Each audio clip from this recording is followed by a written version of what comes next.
Soyez les bienvenus dans la leçon d'induction mathématique, la première partie. Donc, on va traiter l'induction mathématique.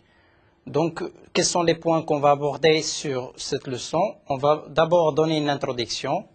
Le deuxième point, ce serait de donner un petit peu des exemples d'utilisation d'induction mathématique comme outil de raisonnement. Et on va parler d'induction simple. Et le quatrième point, ce serait d'utiliser cette notion sur des applications. En fait, une introduction, donc je vais vous parler de l'induction mathématique. Supposons que nous avons une séquence de propositions P0, P1, P2, Pn et qu'on veut démontrer qu'elles sont vraies. C'est-à-dire, on veut donner une séquence de propositions qu'on veut démontrer que pour chaque n, Pn est vrai. Pour faire ça, on va donner un exemple d'abord avant de parler un petit peu de cette induction mathématique. Je vais donner un exemple. Le premier exemple, c'est Pn n'est rien d'autre la proposition qu'on cherche à démontrer qu'elle est vraie. C'est la somme des n premiers entiers positifs et impair et le nième carré parfait. Donc, c'est Pn, c'est la proposition qu'on veut démontrer que pour chaque n d'entiers positifs impairs, n'est rien d'autre que le nième carré parfait qu'on cherche à calculer. Donc, on va d'abord démarrer par ce slide qui permet de symboliser un petit peu la proposition comme étant un jeu de dominos. Donc, on peut dessiner chaque proposition comme un domino. Donc, la proposition Pn, pour chaque n, Pn c'est une proposition, on va la symboliser par un domino qui est coloré ici en jaune. Donc, c'est quoi une induction simple? Donc, on va voir la définition d'une induction simple. La séquence des propositions peut être alors représentée par une séquence de dominos P0, P1, P2, Pn jusqu'à la P de n plus 1. Donc, ça, c'est une suite de propositions. Et qu'est-ce qu'on a dit? On a dit que chaque proposition sera symbolisée par un domino. Donc, la première proposition elle est symbolisée par ce domino-là. La ième proposition PI est symbolisée par ce domino. Et on cherche à montrer que pour chaque n, la proposition Pn est vraie. Donc, qu'est-ce qu'on va faire? On va dire que quand est-ce que la proposition est vraie? Quand un domino tombe, la proposition correspondante est considérée vraie. Donc, ça veut dire quoi? Ça veut dire que j'ai symbolisé mes propositions comme étant des dominos. Et si un domino tombe, ça veut dire que ma proposition devient vraie. Donc, on va s'appuyer sur ça pour donner un petit peu la suite de ce qu'on vient de faire. Supposons que les dominos satisfont les deux contraintes suivantes. Donc, je rappelle qu'on a symbolisé une proposition par la donnée d'un domino. Et qu'on a dit que la proposition est vraie lorsque le domino tombe. Donc, on va imposer deux contraintes suivantes sur les dominos. Il faut qu'elles soient régulièrement bien posées et que si un domino tombe à droite, le prochain domino situé à droite tombera à son tour. Donc, régulièrement bien posé. Et si l'un des dominos tombe à droite, le prochain domino situé à droite tombera à son tour. Donc, que je vais simuler ici, j'ai la proposition Pn et la proposition n plus 1. Le premier domino P0 est vrai, c'est-à-dire que le domino tombe. Donc, premier domino a tombé à droite, donc mon domino tombe, donc ma proposition elle est vraie. Et je vais voir un petit peu comment, si je fais l'hypothèse que Pn est vrai, ça veut dire que mon domino associé tombera à droite. Donc, il faut que le domino Pn plus 1 tombera à son tour. Voilà ce qu'on vient de voir. On fait l'hypothèse que le premier domino a tombé à droite, donc P0. Et de proche en proche, à la nième place, le domino qui était debout, donc qui symbolise ma proposition, c'est lorsqu'il tombe à droite, la proposition, en fait, le domino situé à droite directement, tombera à son tour. Donc, on conclut alors que tous les dominos vont tomber à droite si l'on suppose que le premier domino tombe à droite. Donc, voilà mes n plus 1 propositions qui sont symbolisées chacune par un domino. Si mon premier domino P0 tombe à droite, alors tous les dominos tomberont les uns après les autres. C'est-à-dire P0 tombera à droite, puisque P0 tombera à droite, et on a dit que les dominos satisfait la contrainte du fait que si l'un des dominos tombera à droite, le suivant, lui aussi tombera à son tour, et de proche en proche, on va se ramener à des propositions qui sont vraies, pour quel que soit n. Donc P0 tombera à droite, P1 tombera à son tour, puisqu'on a dit qu'ils doivent satisfaire la deuxième contrainte. Et ainsi de suite, donc de proche en proche, on va faire une simulation sur ce principe. Donc j'ai P2 qui tombe à droite, donc le prochain, donc P3, lui aussi va tomber à droite.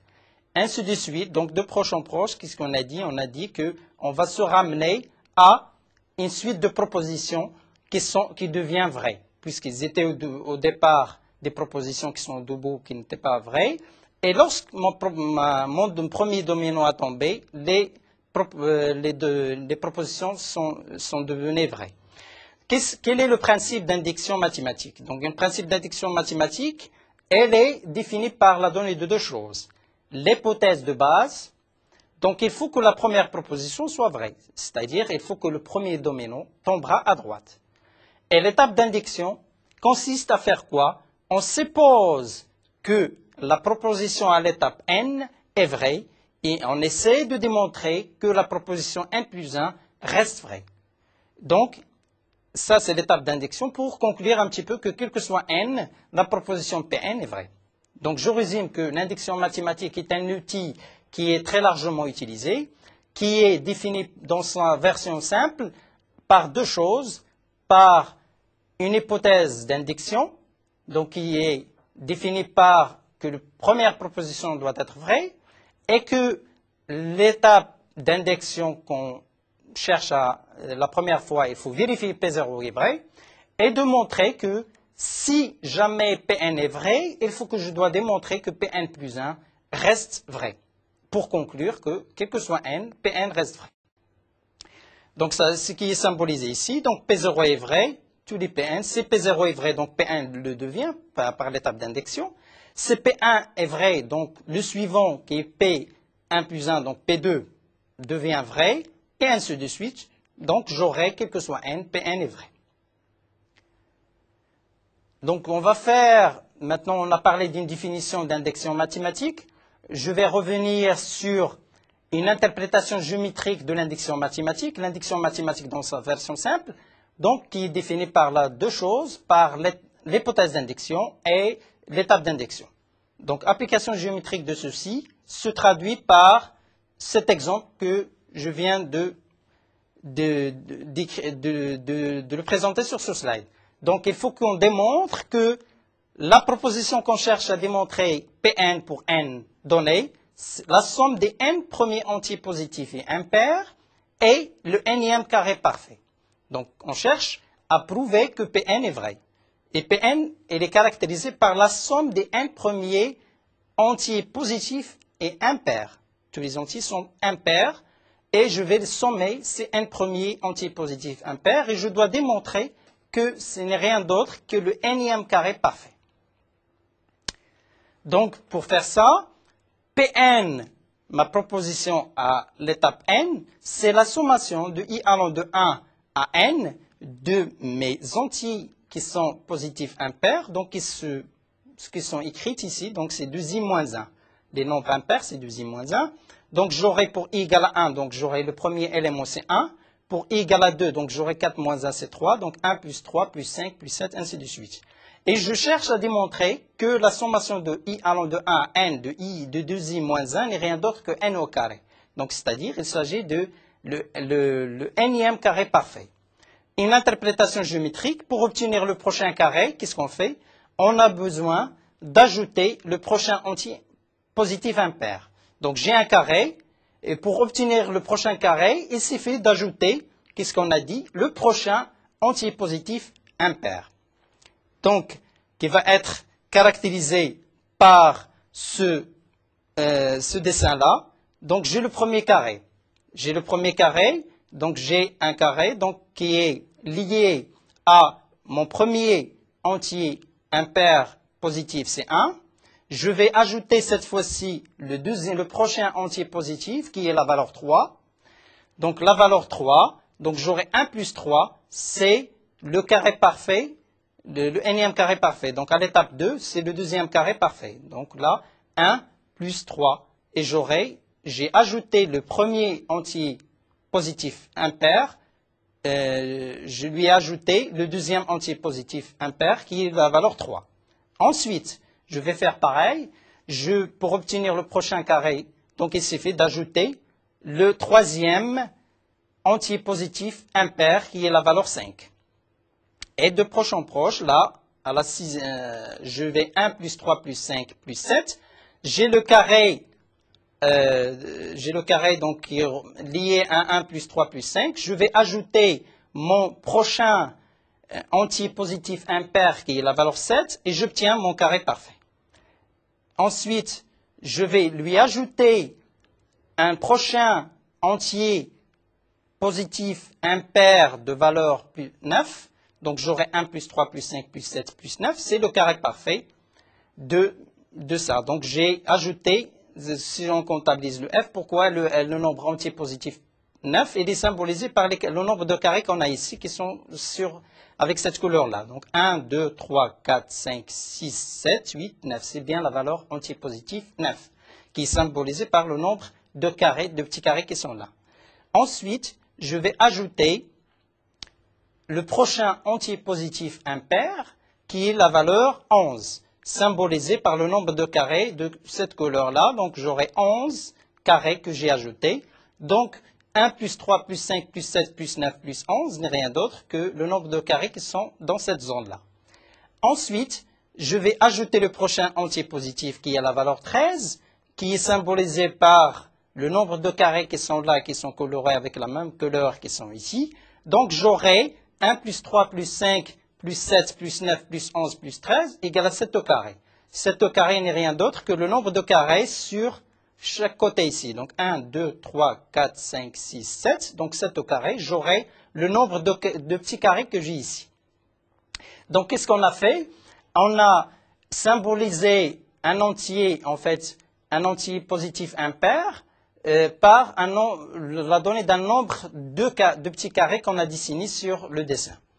Donc qu'est-ce qu'on cherche à trouver? Que cette sommation pour n égale à 7, déjà, que 1 plus 3 plus 5 plus 7 plus 9 plus 11 plus 13 n'est rien d'autre que 7 au carré. OK? Donc, l'hypothèse d'indiction dans cet exemple serait de calculer est-ce que la proposition P0 est vraie. P0 est vraie, ça veut dire quoi? Ça veut dire que je vais prendre la P0, c'est-à-dire je ne fais aucune sommation d'entier positif impair. La sommation de i allant de 1 à 0 de quelque chose de i moins 1, on fait une sommation d'aucun entier, donc il est nul. Donc on a bien, puisque la proposition, il faut que pour n donné ici, la sommation de i allant de 1 à n, de 2i moins 1, il faut qu'il soit égal à n au carré. Pour n égale à 0, 0 au carré, c'est bien 0. Donc j'ai bien l'hypothèse d'indiction qui est vérifiée. La sommation de i allant de 1 à 0 d'aucun élément égale à 0. Donc on a bien l'hypothèse d'indiction. Qu'est-ce qu'on doit montrer? On doit montrer l'étape d'indiction. Puisque, qu'est-ce qu'on a dit? Il faut vérifier l'hypothèse d'indiction. Ensuite, il faut aller vers calculer l'étape d'indiction. Qu'est-ce qu'on va faire? On va supposer que Pn est vrai. Donc supposer Pn est vrai, ça revient à dire quoi? Revient à dire que la sommation de i allant de 1 à n de 2i moins 1 n'est rien d'autre que n au carré, puisqu'on fait l'hypothèse que Pn est vrai. C'est-à-dire que la sommation du n premier entier positif est impair n'est rien d'autre que n au carré. Et qu'est-ce que je dois faire? Je dois démontrer que cette sommation n'est rien d'autre que n au carré pour n plus 1. Pour calculer n plus 1, donc, ce que j'essaie à travers cet exemple, si j'ai un problème à résoudre avec l'indiction mathématique, avec l'outil d'indiction mathématique, il faut vérifier d'abord modéliser un petit peu le problème par des propositions et de montrer que l'hypothèse d'indiction est vérifiée, c'est-à-dire pour n égale à 0, il faut montrer que P0 est vrai. Ensuite, il faut voir que si je fais l'hypothèse que Pn est vrai, je dois utiliser le fait que Pn est vrai pour montrer que la proposition à l'étape n plus 1 est également vraie.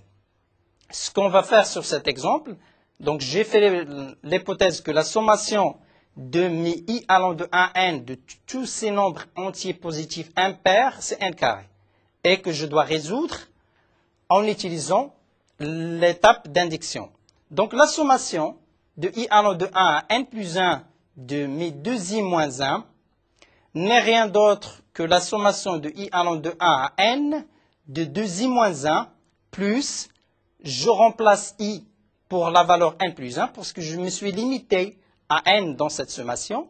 Donc je dois ajouter la valeur pour I égale n plus 1. Je remplace I par sa valeur, j'aurai 2 que multiplier n plus 1 moins 1. Donc, on a cette égalité entre ces deux membres, membre de gauche et membre de droite. Maintenant, je vais utiliser ce qu'on vient de dire à l'étape n, que les n premiers entiers positifs impairs est le nème carré parfait. Donc, cette quantité-là, c'est n au carré. Donc, je dois ajouter ce qui reste. Donc, j'aurai 2 que multiplier n plus 1 moins 1, qui se traduit par 2 multiplié n plus 2 moins 1. Donc, j'aurai 2n plus 2 moins 1. Donc, j'aurai 2n plus 1.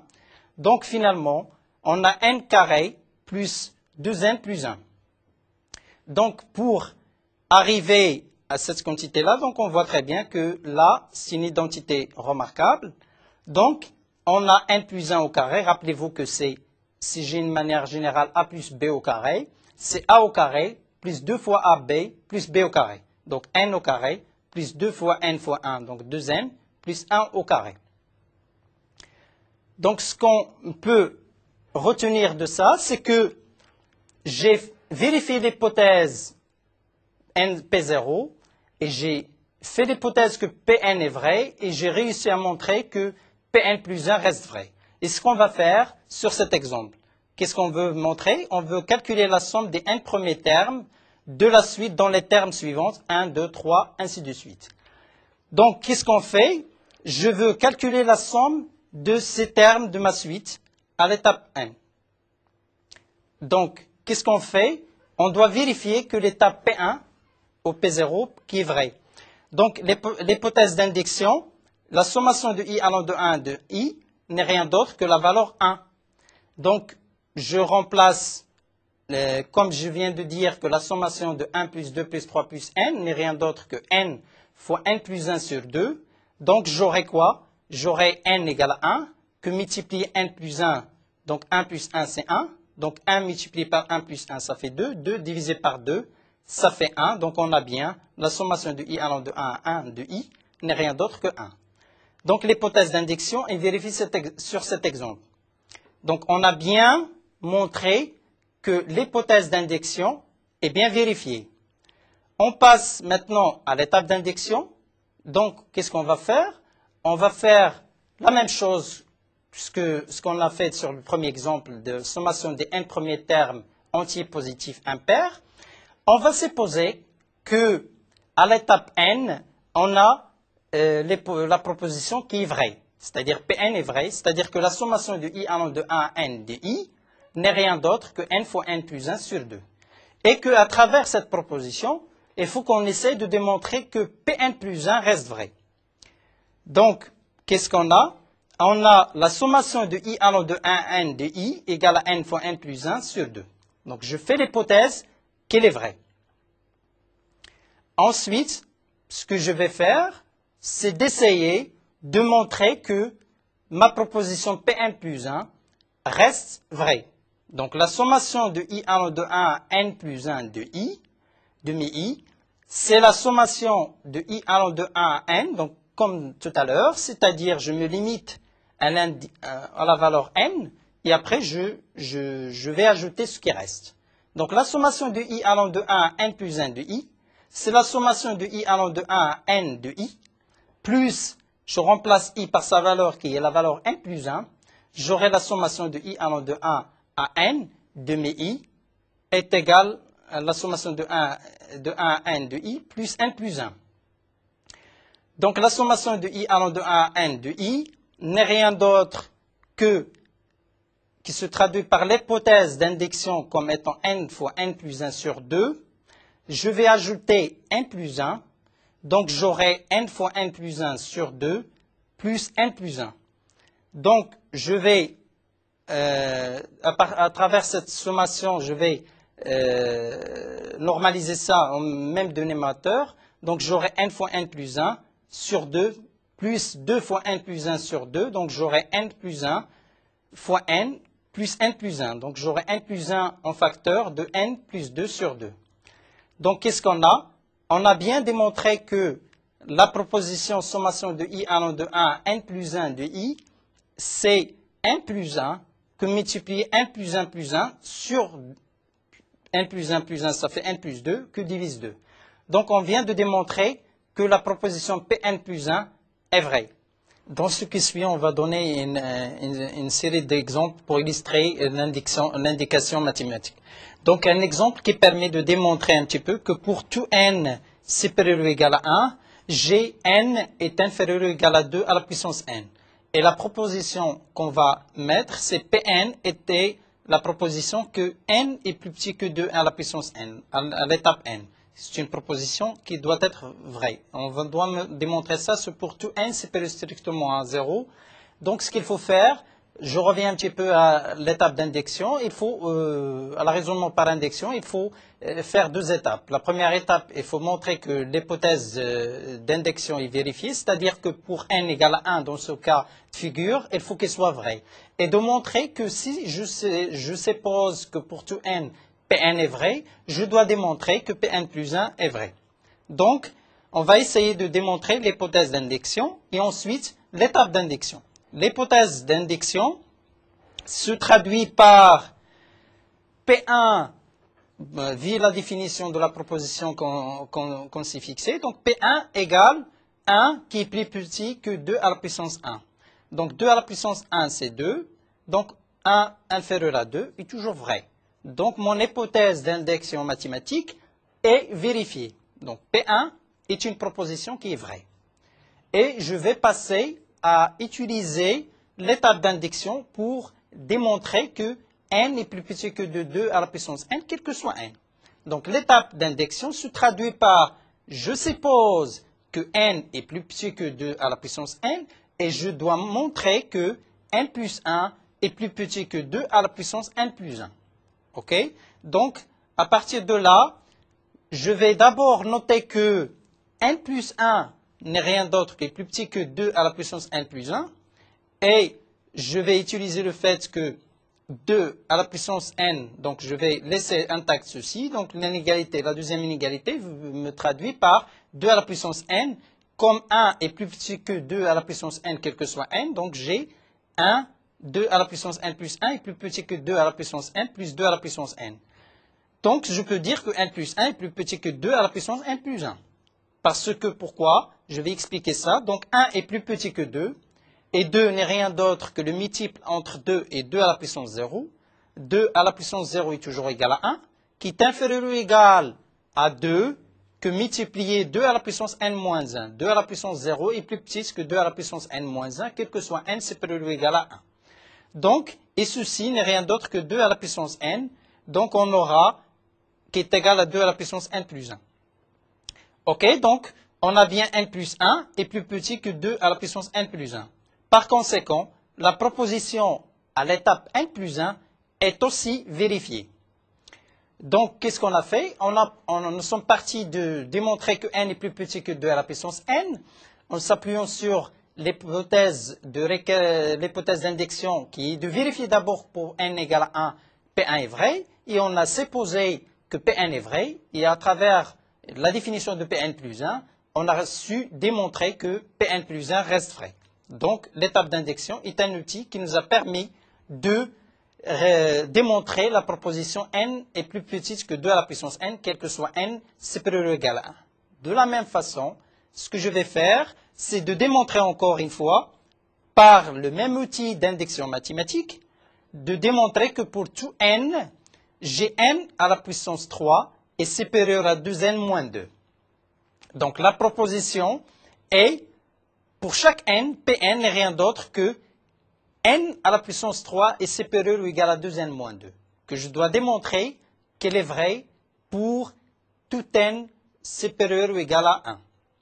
Donc, de la même façon, et en s'appuyant toujours sur l'indexion mathématique, je dois vérifier que l'hypothèse d'indexion est vérifiée.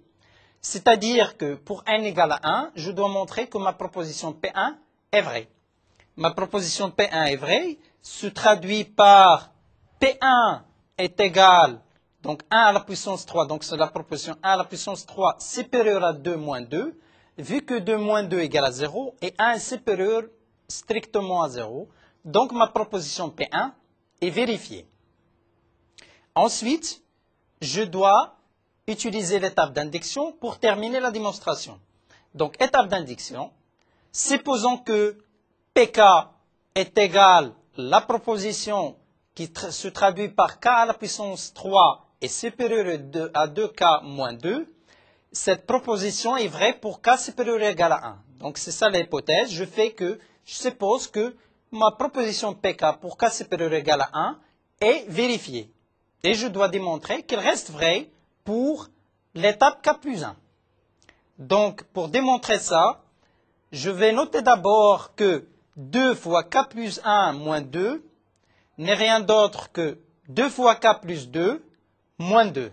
2 plus 2 moins 2, c'est 0. Donc, j'aurai l'égalité égale à 2K. Donc, 2K plus 1 moins 2 n'est rien d'autre que 2K. Ensuite, je vais développer K plus 1 à la puissance 3. K plus 1 à la puissance 3 est par définition K à la puissance 3 plus 3 fois K au carré plus 3 fois K plus 1. Cette égalité me permet de dire que K à la puissance 3, qu'est-ce que je vais utiliser? Donc, je vais utiliser le fait que K à la puissance 3, l'étape d'indexion, de dire que K à la puissance 3 il est supérieur à 2K moins 2. Donc, j'aurai K à la puissance 3 supérieur à 2K moins 2. Et cette quantité-là, c'est la même chose que celle qui est traduite ici. Donc, K à la puissance 3, elle est supérieure à 2K moins 2 par étape d'indexion. Donc, j'aurai une supérieure large, une inégalité large, qui se traduit par 2K moins 2 plus 3 plus 1. Pourquoi j'ai 3K carré plus 3K plus 1 est supérieur à 3 plus 1? Parce que j'ai par hypothèse K supérieur ou égal à 1. Et comme K est supérieur ou égal à 1, j'ai le droit de dire que 3K carré plus 3K plus 1, elle est supérieure à 3 plus 1. Et ce calcul, donc 2K moins 2 plus 3 plus 1, peut se traduire en fait facilement à 2K plus 5. Or, 2K plus 5, elle est supérieure à 2K. Pourquoi? Parce qu'il est augmenté de 5. Donc, qu'est-ce que j'ai démontré? J'ai démontré que K plus 1 à la puissance 3 est supérieur à 2 fois K. Et rappelons que 2 fois K n'est rien d'autre que 2 fois K plus 1 moins 2. Donc, on arrive, par ce raisonnement, à montrer que K plus 1 à la puissance 3 est supérieur à 2 que multiplier K plus 1 moins 2. Donc, à partir de la proposition PK, j'ai su démontrer que PK plus 1, elle reste vraie, qui se traduit par K plus 1 à la puissance 3 est supérieur à 2 fois K plus 1 moins 2. Ensuite, je vais donner un autre exemple qui permet d'approfondir et d'illustrer davantage cette notion d'indexion mathématique. Donc, on veut prouver que la proposition n plus 1 factoriel est supérieur ou égal à 2 à la puissance n. Et ceci pour tout n, donc pour tout n appartenant à n. OK? Donc la proposition qu'on va donner, Pn n'est rien d'autre que n plus 1 factoriel est supérieur ou égal à 2 à la puissance n. De la même façon, donc, pour démontrer que Pn est vrai quel que soit n donné, je vais utiliser le fait que utiliser l'outil d'induction mathématique pour démontrer ça. Donc, je vais d'abord démontrer l'hypothèse d'induction. Hypothèse d'induction. Donc, il faut que je dois vérifier que la proposition reste vraie pour P1.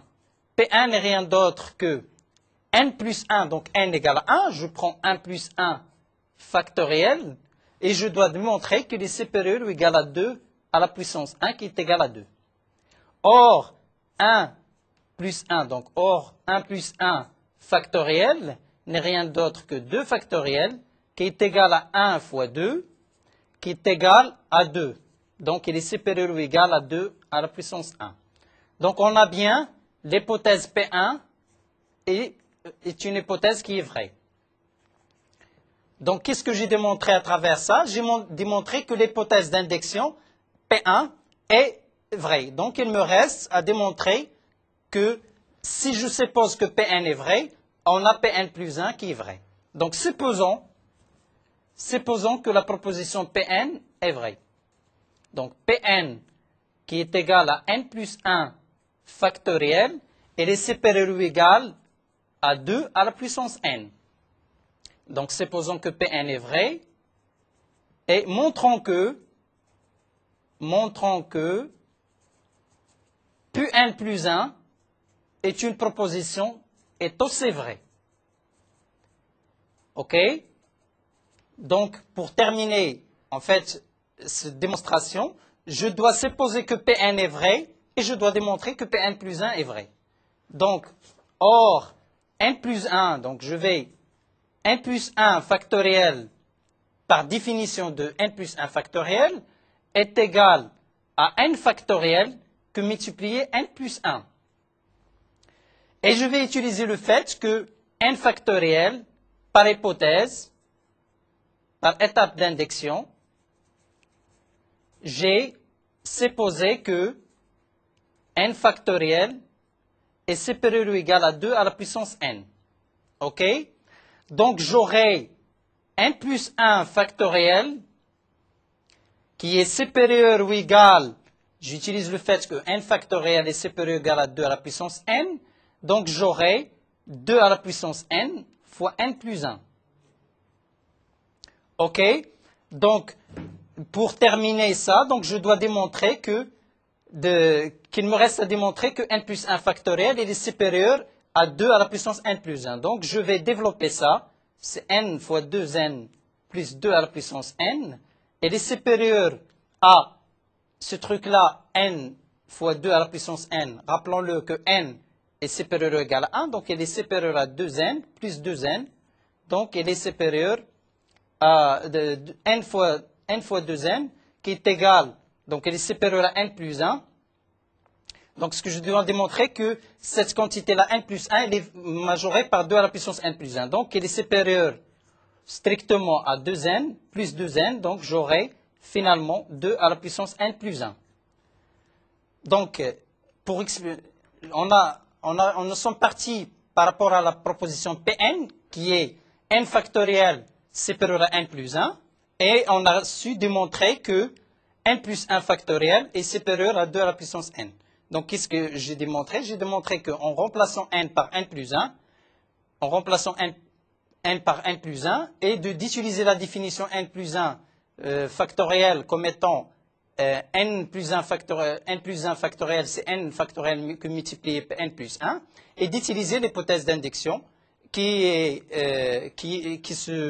m'a permis de calculer en fait, qui m'a permis de calculer un petit peu, de montrer que la proposition Pn plus 1 est une proposition qui est vraie. Donc, dans cette partie de cours qui était consacrée à l'utilisation de l'induction mathématique, et qu'est-ce qu'on a montré à travers quelques exemples, que l'induction mathématique est un outil très intéressant et très largement utilisé, qui m'a permis de résoudre pas mal d'exemples que je vais citer, en fait, le dernier qui se traduit par, quel que soit n plus 1 factoriel est supérieur ou égal à 2 à la puissance n, en suivant deux étapes.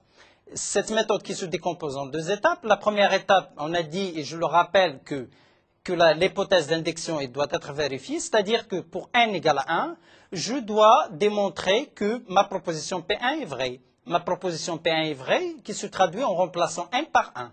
Donc ma proposition Pn, c'est quoi? C'est n plus 1 factoriel, donc je remplace n par 1, donc j'aurai 1 plus 1 factoriel est égal à 2 factoriel, et supérieur à 2 à la puissance 1, donc on a bien 2 est supérieur ou égal à 2 à la puissance 1, donc il est supérieur ou égal à 2 à la puissance 1.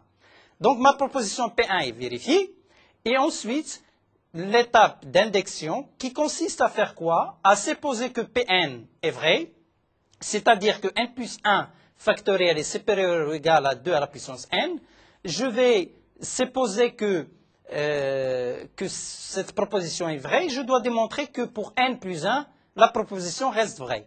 Pour n plus 1, la proposition reste vraie, se traduit par quoi? Par n plus 1 factoriel est supérieur ou égal à 2 à la puissance n plus 1. Donc pour faire ça, n plus 1, ça fait n plus 2 factoriel. Or, n plus 2 factoriel n'est rien d'autre que n plus 1 factoriel multiplié par n plus 2, n plus 1.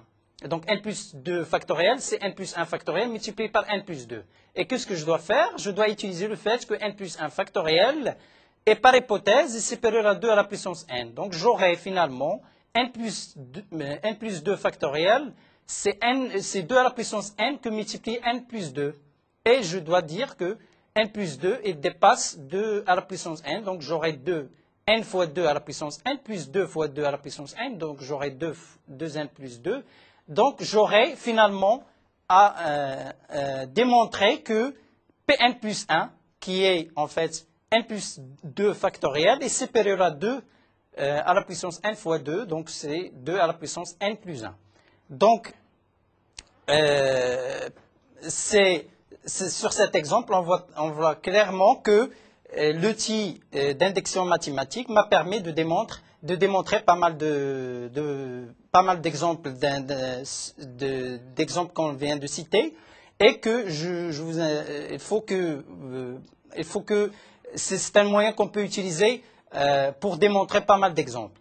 Donc, si vous aviez envie en fait d'utiliser des compléments de cours ou des exercices, vous pouvez se connecter sur le site web de NetNU en cliquant sur MedNetU et merci.